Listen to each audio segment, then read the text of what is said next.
So just doing a pre-close analysis for the 22nd of October, which is the Tuesday.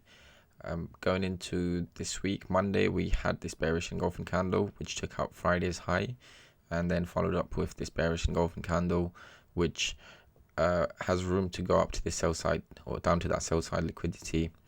So going into today, I was bearish, and especially on the weekly time frame, I've been bearish. We have had 3 bearish candles in a row, and because the Monday candle took out Friday's high and engulfed today, going into the day, I was strongly bearish.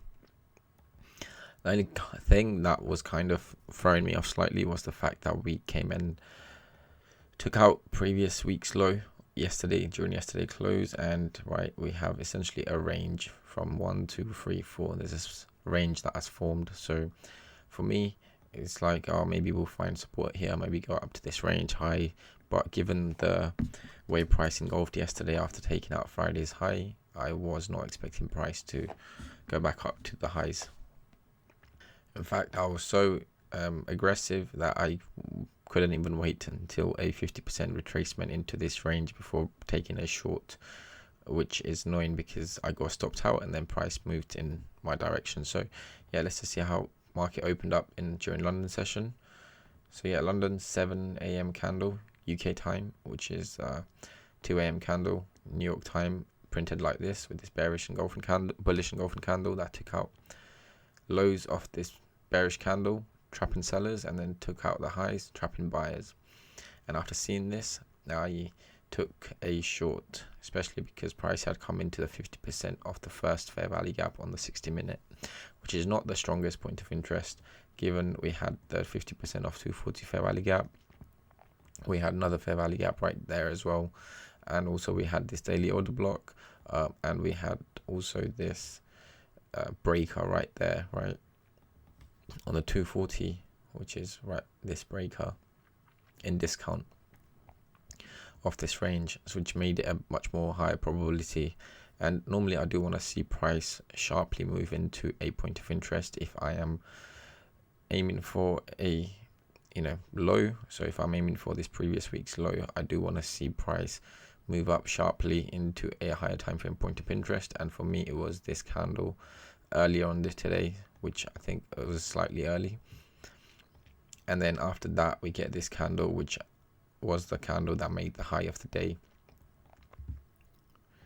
Because I'm not anticipating price to come back up to yesterday's high because of the fact that it was engulfing candle, we can kind of assume that we took out liquidity right there yesterday and then displaced lower with this strong bearish fair value gaps. Ideally, price shouldn't really be going up above this liquidity level, this previous liquidity. So taking a trade after seeing engulfing candles like that and then taking targets there, honestly, I don't think you have to take the targets that high, stops that high either. Above these fair value gaps, I think is a good place to place your stops, and just a 1.5 R is enough. But obviously I didn't take this trade.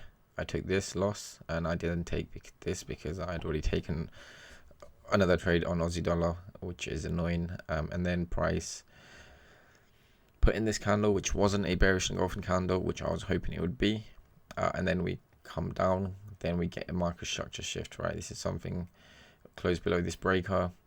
I was hoping the next candle would trade around here, which would be the 6 o'clock candle, and then the 7 o'clock candle, which is 12 p.m. UK time, would get a pullback into the breaker and into the fair value gap, and then look for an entry to go short. However, the 12 a.m. candle, this is a 6 a.m. candle, which is an 11 a.m. candle, is an order block, pulls back, takes out that low, engulfs, and it didn't really give me an entry. I mean, there was an entry. If I really wanted to take an entry, this market structure shift and then pull back into that 618. I think that was a good enough entry to go short. And then we continue lower. We come into the previous week's low. We find support during New York session and then pull back slightly one more time. And yeah, I'm not going to take a trade here, obviously. And then we drop lower. And then we just continue to consolidate sideways. Yeah, even after we closed below the previous week's low, we had essentially a order block. We took out the highs off that candle with this bearish engulfing candle, and yeah, we took out that high, came down, right? We had a market structure shift again. There was a potential entry, and then pull back to 618, back up to that high, and then price came down. But this is too late in the evening. I don't trade around that time, so I wasn't really watching. But it's just good to note. I mean, Monday took out Friday's high and engulfed in a bearish order flow. Have room and objective sell side liquidity that price can come down to. Because of that, the way price aggressively moved during London session was enough to make the high of the day and then continue lower. So let's do pound dollar. Pound dollar is interesting because we have taken a sell side liquidity, right? Yes, last week we closed below that, and we've got this weekly time from fair value gap here and here that price can come down and clear out. Yesterday, similar to euro dollar, we had this bearish engulfing candle, and going into today, I was predicting price to come into previous week's low. And I was also watching this daily time frame fair value gaps 50%, just because if price was to slip lower, it could potentially find support at that FPG 50 fair value gaps 50%. But like euro dollar, right, we came down and took out the low of previous week during the morning during the close last night.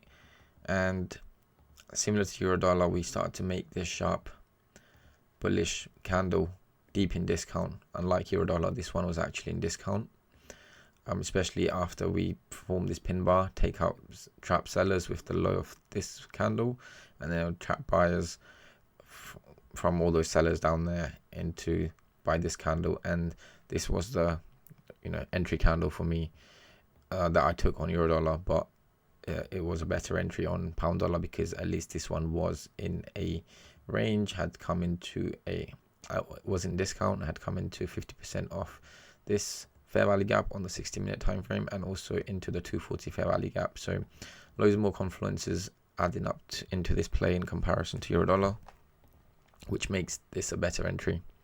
And the worst thing is I actually entered this before euro dollar, so I saw this market structure shift on the 5-minute after we made that bullish engulfing candle on the 60-minute, and then I took a short around here.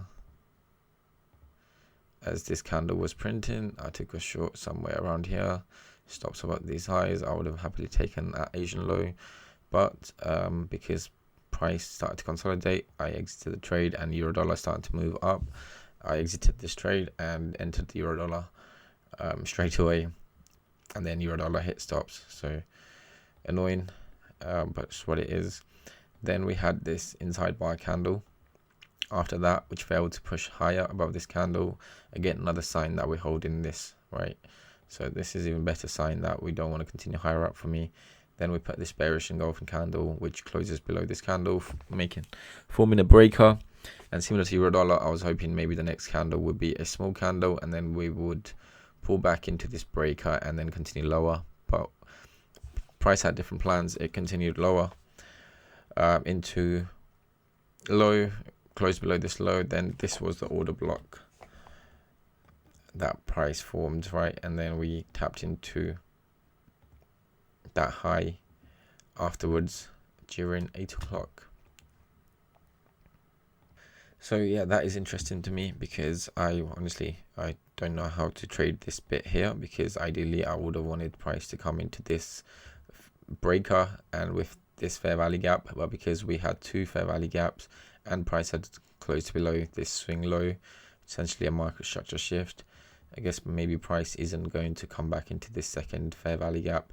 Especially we had a swing high right here, we had that fair value gap, we had another breaker, then another breaker, another fair value gap. So ideally price shouldn't really go all the way up to those highs, and this would have been a good entry right here as well, right? But it's just the fact that we had taken that previous week's low. I wouldn't really know where to take targets. I guess the 50% off this fair value gap, which is something I was watching. And then price just continues lower into that weekly time for fair value gap, which is also the low of that daily time for fair value gap and that weekly time for fair value gap. We bounced off. We form RSI is diverging.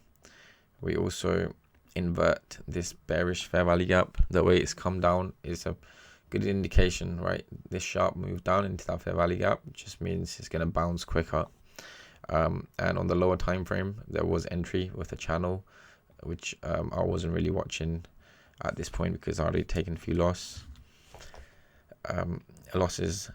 and then we bounce off, invert this 60-minute fair value gap, and then come down and find support there, and then continue higher up, right there,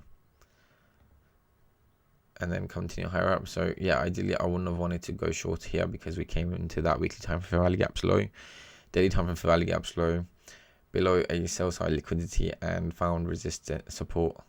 So ideally I don't really want to go low there until I have further confirmation. So yeah, that's good. I did take a long here though after this previous week's low was taken at this range is low on the 5-minute, and I got stopped out, but I've done a trade review for that, so that will be on a different video. But apart from that, yeah, again, this is just showing me and giving me more information on how to trade Tuesdays in a bearish order flow, a strong bearish order flow during London session. So cool.